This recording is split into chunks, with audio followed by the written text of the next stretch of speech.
1919 को जलियांवाला बाग में जब 20,000 लोगों की सभा हो रही थी, बैसाखी का दिन था, और उस 20,000 लोगों की सभा जो हो रही थी जलियांवाला बाग में, उस 20,000 लोगों की सभा को चारों तरफ से घेर कर डायर ने गोलियां चलाई थी।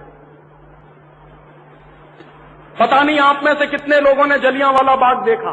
मैंने मेरे जीवन में 3 बार देखा।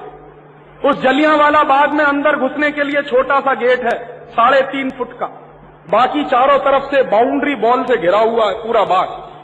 तो डायर ने क्या किया था कि 3.5 फुट वाले गेट पर टैंक लाकर खड़ा कर दिया था ताकि अंदर से कोई बाहर ना भाग सके। और डायर अंदर अपनी फौज लेकर पहुंचा और 20,000 हिंदुस्तानी क्रांतिकारी वहां जमा थे। किसी के पास हथियार नहीं था, किसी के पास बम नहीं था, पिस्तौल नहीं था, गोला बारूद नहीं था। ये अंग्रेज सरकार जानती थी और सब अहिंसक तरीके से वहां मीटिंग कर रहे थे।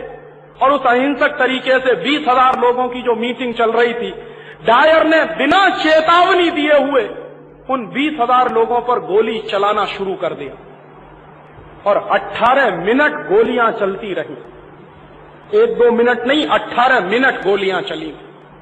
और 18 मिनट जो गोलियां चली, उनमें से 2,000 लोग तो सीधे मर गए, गोलियां खाकर शहीद हो गए, और हजारों लोग भगदड़ में मर गए।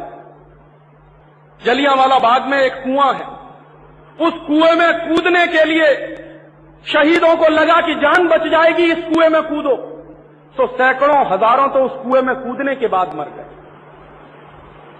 कुछ क्रांतिकारियों को लगा कि दीवार पर से कूदकर बाहर चले जाओ, शायद जान बच जाएगी, तो दीवार से बाहर कूदने में मर गए।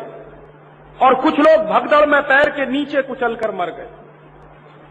और 2,000 जिन लोगों ने अपनी कुर्बानी दी थी उस डायर की गोलियों से, रानी क्या खाके उनको माफ करेगी? और उन 2,000 शहीदों में एक नौजवान भी था, 14-15 साल का, एक लड़का था, उसका नाम था ऊधम सिंह। ऊधम सिंह उसी सभा में बैठा था जिस सभा में डायर ने गोलियां चलाई थी। और ऊधम सिंह अपनी आंखों के सामने एक एक क्रांतिकारी को मरते हुए देख रहा था। और एक एक क्रांतिकारी जब मरता था तो ऊधम सिंह के मन में एक ही संकल्प पैदा होता था कि जिस डायर ने मेरे देश के 2,000 लोगों को जिंदा मार दिया है, इस डायर को मैं छोड़ूंगा नहीं अपने जीवन में।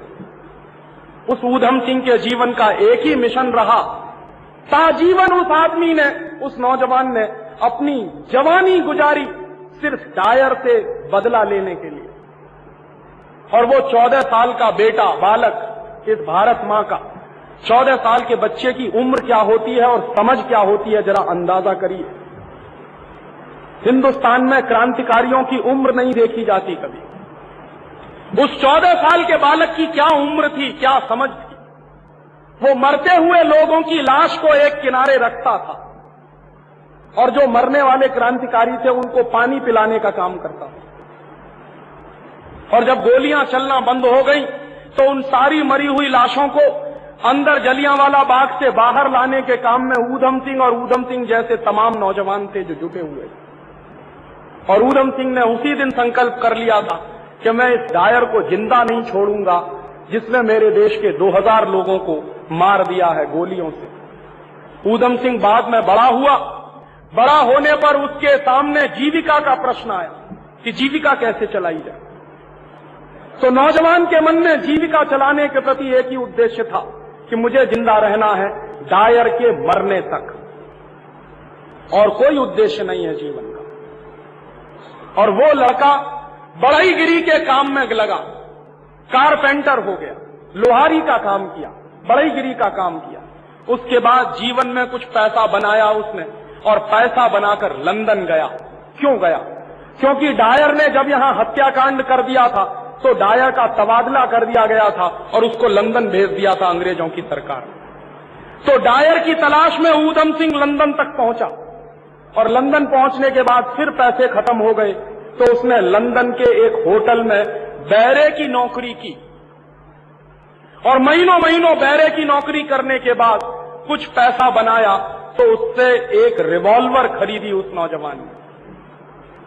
और वो रिवॉल्वर लेकर सारा दिन उसके जीवन का एक ही उद्देश्य रहता था कि डायर को ढूंढना है, लंदन में कहां रहता है। एक बार डायर का पता चल गया उसको और उसके पास भरी हुई पिस्तौल थी।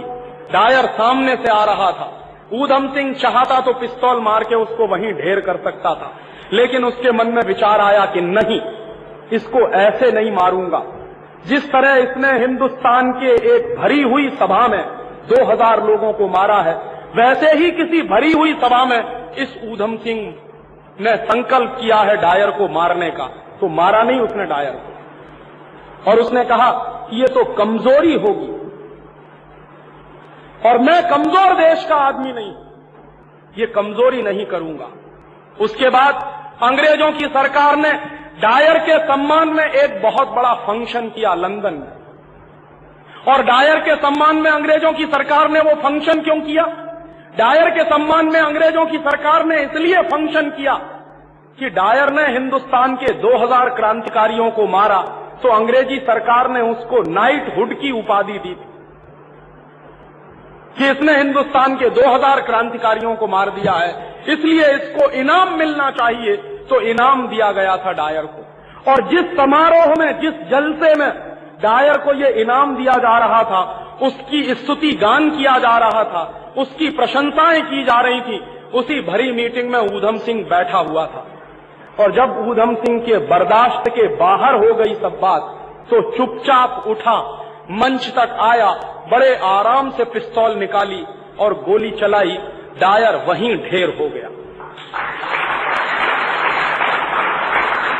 और जब डायर ढेर हो गया तो अंग्रेजी पुलिस का एक सुपरिंटेंडेंट दरवाजे पर खड़ा था। उसके हाथ कांप गए कि एक हिंदुस्तानी नौजवान में इतनी हिम्मत कि भरी हुई सभा में से उठकर बड़े आराम से आया और मंच पर गोली चलाकर आराम से चला गया। ऊधम सिंह ने उस सुपरिंटेंडेंट को कहा कि मुझे गिरफ्तार करो। तो सुपरिंटेंडेंट भौचक्का होकर उसके मुंह की तरफ देखने लगा। उसकी हिम्मत नहीं हुई ऊधम सिंह को पकड़ने की। बाद में ऊधम सिंह को लगा कि यह आदमी डर गया है, तो उसने अपनी रिवॉल्वर फेंक दी हाथ में से, कहा कि अब तो गिरफ्तार करो। तो डरते डरते उसने ऊधम सिंह के हाथ में हथकड़ी लगाई, पुलिस सुपरिंटेंडेंट ने, और ऊधम सिंह ने कहा कि चलो, मुझे न्यायालय में ले चलो, कोर्ट में ले चलो। कोर्ट में ले गए ऊधम सिंह को और अंग्रेजों के लंदन के न्यायालय में ऊधम सिंह को कटघरे में खड़ा किया। तो न्यायाधीश ने जो सबसे पहला प्रश्न किया ऊधम सिंह से, वो क्या था? न्यायाधीश ने प्रश्न किया कि ऊधम सिंह, तुम चाहते तो डायर की हत्या करने के बाद भाग सकते थे, तुम्हारे पास पूरा मौका था। तो ऊधम सिंह ने जवाब क्या दिया कि जज साहब, हिंदुस्तान की जिस माटी से मैं पैदा हुआ हूं, उस माटी में लोग पीठ दिखाकर नहीं भागा करते, जरूरत पड़ने पर सीने पर गोली खाते, पीठ दिखाकर नहीं भागा करते। तो जज आश्चर्य में पड़ गया। जज ने फिर दूसरा प्रश्न किया कि ऊधम सिंह, अगर तुम भाग जाते और हिंदुस्तान चले जाते तो तुम अपने जैसे सैकड़ों ऊधम सिंह पैदा कर सकते थे। तो उसने जवाब दिया कि जज साहब, आप इस गलतफहमी में मत रहिए। जिस दिन आप मुझे फांसी के फंदे पर चढ़ाओगे, उस दिन हिंदुस्तान में एक नहीं 10,000 ऊधम सिंह पैदा हो जाएंगे। मुकदमा चलता गया और मुकदमा चलता गया तो अंग्रेजों की प्रेस के जो रिपोर्टर थे, वो भौचक्के होकर उस नौजवान का चेहरा देखते थे जिसकी उम्र मुश्किल से 20-22 साल की थी। और अंग्रेजों के जज के हाथ कांप गए थे उस लड़के को फांसी का ऑर्डर सुनाने के लिए। और उस लड़के ने कहा था कि बिल्कुल परेशान मत होइए, मेरी फांसी लगाने के लिए आपको जल्लाद बुलाने की जरूरत नहीं पड़ेगी, मैं खुद अपने हाथों से फांसी का फंदा चढ़ाऊंगा। और लंदन की जेल में जब ऊधम सिंह को फांसी हुई तो ये लंदन की जेल के मैनुअल बताते हैं कि ऊधम सिंह ने सारे जल्लादों को अलग हटा दिया था, खुद गया बड़े आराम से, और बहुत आराम से उसने कहा कि ये नकाब डालने की जरूरत नहीं है, क्योंकि अंग्रेजों के कानून थे कि फांसी के पहले काले रंग का नकाब पहनाया जाता। उसने कहा इसकी कोई जरूरत नहीं।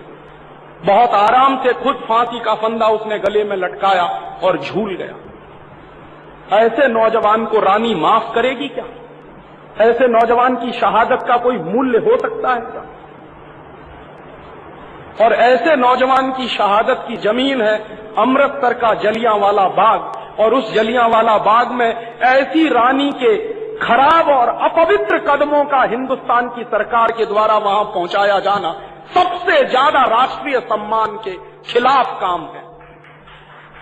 और इससे बड़ा राष्ट्रद्रोह कोई हो नहीं सकता जो भारत सरकार ने अभी किया है। ये राष्ट्रद्रोह का काम है, ये कोई छोटा मोटा द्रोह नहीं। शहीदों की शहादत से खिलवाड़ करना, शहीदों की शहादत का मूल्य लगाना, शहीदों की कुर्बानी का मूल्य लगाना, ये राष्ट्रद्रोह का काम है। और ऐसे राष्ट्रद्रोह के काम करने वाले लोगों को, नेताओं को आप बर्दाश्त कर रहे हैं।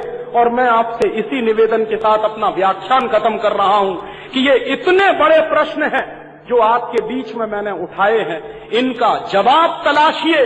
मिलकर अगर हम जवाब नहीं ढूंढेंगे तो आने वाली पीढ़ी हमको माफ नहीं करेगी, और आने वाली पीढ़ी जब हमसे सवाल पूछेगी तो शायद हमारे पास कोई जवाब नहीं होगा। आज मेरा दिल बहुत भरा हुआ है, ज्यादा बोलने की स्थिति में नहीं, इसलिए आपसे माफी चाहता हूं और विदा चाहता हूं।